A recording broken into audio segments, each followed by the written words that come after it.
What's going on, guys? This is Raymond Ironbody McKinney, and today I want to talk more about exploring the grand imagination, which I think is the grand imagination is God.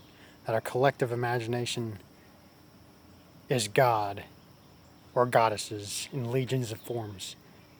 That we're just exploring states of consciousness. That what we put our attention on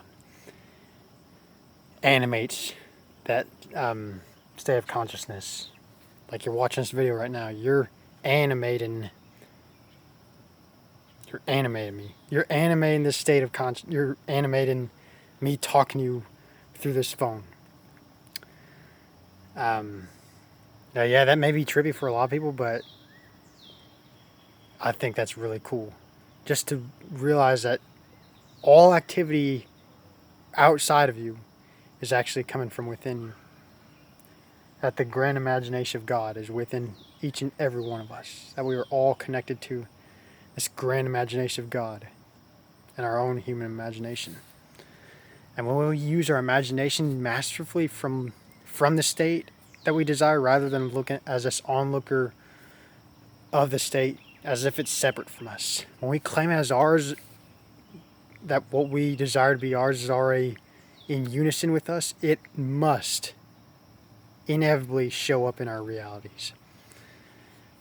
As Neil deGrasse Tyson, famous astrophysicist, says, we're all connected biologically, we are connected to the earth chemically, and we are, I think anatomically, and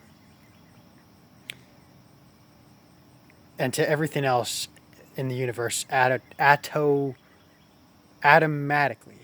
like the atoms together.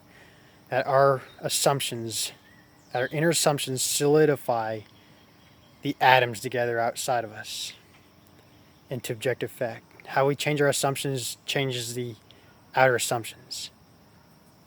And that's probably why there's a lot of people just disagreeing with each other, because our assumption, we all have different assumptions. We all have different relative assumptions. That's why we have, we live in a dualistic world. We live in the three-dimensional world where there is polar opposites. Good, bad, female, male, white, black, all these things. And it really is coming down to, you got to stop trying to prove others wrong. Even if, no matter how legitimate you explain yourself, there's going to be people that disagree with you, and that's okay. You are here to explore imagination.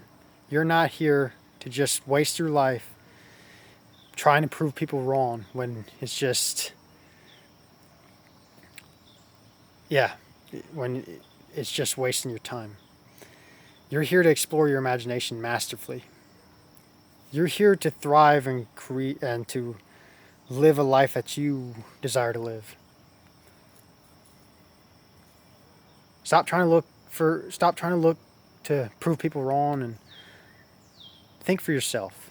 Live the life that you want to live. Surround yourself with people that admire you, because when you are open-minded to the possibilities, the right people will come into your life.